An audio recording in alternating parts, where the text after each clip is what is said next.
ஓம் ஹரீம் ஆதித்யாய சோமாய மங்களாய புதாயஜ குரு சுக்ர சனிப்பியச்ச ராகவே கேரவே நமக.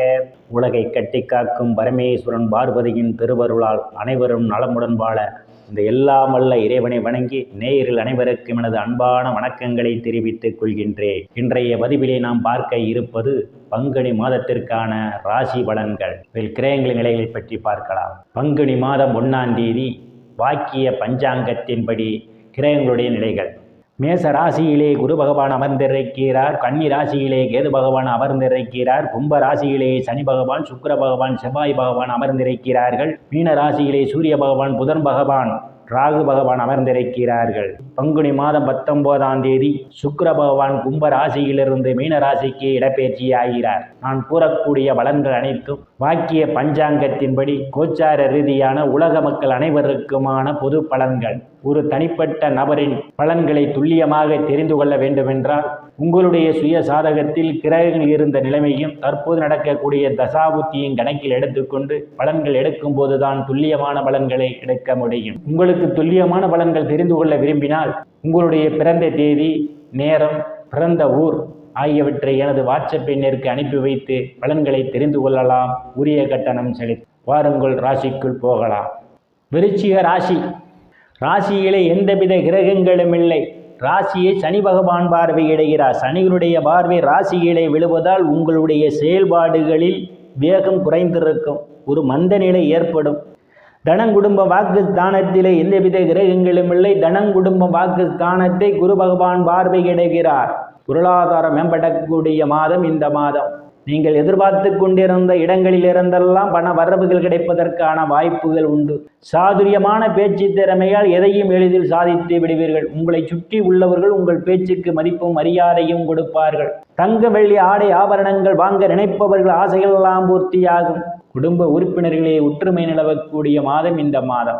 தைரிய வீரியஸ்தானத்திலே எந்தவித கிரகங்களும் இல்லை. தைரிய வீரிய ஸ்தானாதிபதி சுகஸ்தானத்திலே அவர் பயணம் செய்து கொண்டிருக்கிறார். தைரியமாக எதிரிகளை வெல்லக்கூடிய ஆற்றல் உங்களுக்கு உண்டு. இளைய சகோதர சகோதரிகள் மூலமாக பொருளாதாரம் மேம்படும். சிறு குறு பயணங்களால் சிலர் ஆதாயத்தை பெறுவீர்கள். சுகஸ்தானத்திலே சனி பகவான் ஆட்சி வல்லத்தோடு அமர்ந்திருப்பதால் தாயினுடைய உடல்நிலைகளை கவனம் எடுத்துக் கொள்வது நல்லது. சிலர் தாயாருக்காக மருத்துவ செலவு செய்வதற்கான வாய்ப்புகளும் உண்டு. எச்சரிக்கை தேவை. பூமி, வீடு, வாகனம் வாங்கும் போது ஒன்றுக்கு பல முறை யோசித்து வாங்குவதே மிகவும் நல்லது. உறவினர்களுடன் அனுசரித்து போகும். இல்லையேல் மன வருத்தம் ஏற்படுவதற்கான வாய்ப்புகள் உண்டு. உயர்கல்வி படிக்கக்கூடிய மாணவ மாணவியர் படிப்பிலே கூடுதல் கவனம் எடுத்துக் கொள்வது மிகவும் சிறப்பு. புத்திரஸ்தானத்திலே சூரிய பகவானும் ராகு பகவானும் அமர்ந்திருக்கிறார்கள். புதன் பகவானும் நீசம் பெற்று புத்திரஸ்தானத்திலே அமர்ந்திருப்பதால் சிலருக்கு புத்திரர்களால் பிரச்சனை வருவதற்கான வாய்ப்புகள் உண்டு. புத்திரர்களுடன் அனுசரித்து போகும். சிலர் புத்திரர்களுக்காக மருத்துவ செலவு செய்வதற்கான வாய்ப்புகள் உண்டு. எச்சரிக்கை தேவை. சூதாட்டங்களில் ஈடுபடுபவர்களெல்லாம் சூதாட்டத்தை தவிர்த்துக் கொள்வது மிகவும் நல்லது. காதலர்களுக்கு எச்சரிக்கை தேவை. ருணரோக சத்துரு ஸ்தானத்திலே குரு பகவான் அமர்ந்து கொண்டிருக்கிறார். சனி பகவானுடைய பார்வையும் விளைகிறது. கடனுக்காக வங்கி மற்றும் நிதி நிறுவனங்களில் விண்ணப்பித்திருந்தால் உங்களுக்கு கடன் எளிமையாக கிடைக்கும். வங்கி மேலாளர்கள் உங்களை அழைத்து கடன் கொடுப்பார்கள். களத்திர ஸ்தானத்திலே எந்தவித கிரகங்களும் இல்லை. களத்திர ஸ்தானத்தை ராசிநாதன் பார்வையிடுகிறார். திருமண வயதுடைய ஆண் பெண் இருபாலருக்கும் இதுவரை இருந்து வந்த திருமண தடைகள் எல்லாம் விலகுவதற்கான வாய்ப்புகள் உண்டு.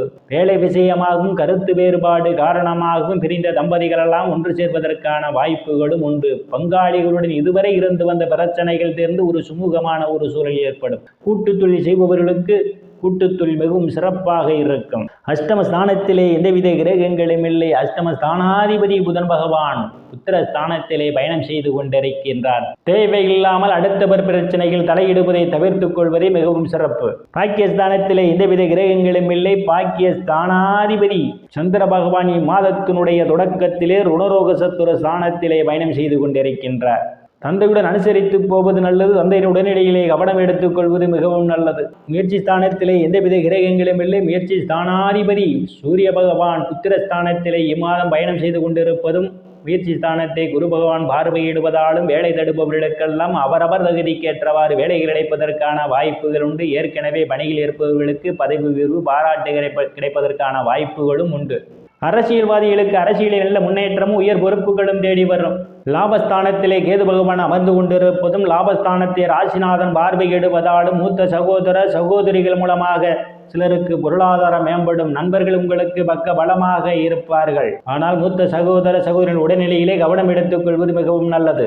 விரயஸ்தானத்திலே எந்தவித கிரகங்களும் இல்லை. விரயஸ்தானத்தை குரு பகவான் பார்வையிடுகிறார். சிலருக்கு சுப செலவுகள் ஏற்படுவதற்கான வாய்ப்புகள் உண்டு. சந்திராஷ்டமம் மார்ச் மாதம் 17ஆம் தேதி காலை 9:15 முதல் மார்ச் மாதம் 19ஆம் தேதி மாலை 5:14 வரை சந்திராஷ்டமம் நடைபெறுகிறது. அன்றைய தினம் முக்கிய முடிவுகள் எடுப்பது, தொலைதூர பயணத்தை தவிர்ப்பது, முக்கிய ஆவணங்களை கையெழுத்திடுவதை தவிர்ப்பது மிகவும் சிறப்பு. அன்றைய தினம் துவரம் பருப்பை தானம் செய்து ஸ்ரீ முருகபெருமானை வழிபடி பணிகளை தொடங்குவது நல்லது.